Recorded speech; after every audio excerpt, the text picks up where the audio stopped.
Totoo nga ba na kapag may takot ka sa Diyos ay magiging matagumpay ka sa buhay? Mga kaibigan, ngayon ay tumalakay naman tayo ng isang paniniwala na konektado sa Biblia. Alam nyo ba na sa Old Testament may isang sikat na karakter dito na si King Solomon na nakilala dahil sa angking talino nito at napakalawak at malalim na kaalaman patungkol sa iba't ibang mga bagay. Isa rin siya sa pinakamahiwagang karakter sa Biblia dahil nga sa kakaibang talino meron siya. Hanggang ngayon nga ay iba't ibang mga grupo, gobyerno at organisasyon ang gumagamit at nakikinabang sa kanyang mga aral na matatagpuan naman sa Book of Proverbs.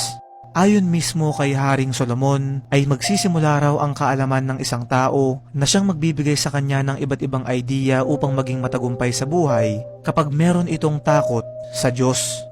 Hindi literal na takot ang binanggit dito, bagkus ang ibig sabihin ay ang pagkakaroon ng respeto sa Panginoon. Gaya ng iba nating mga kwento, ay wala ring nakakaalam kung tunay nga ba ang existence ni King Solomon sa ating kasaysayan o kung siya ba ay isa lamang hamak na karakter sa Biblia dahil wala naman talagang nakakaalam ng totoo dito sa mundo nating punong-puno ng hiwaga.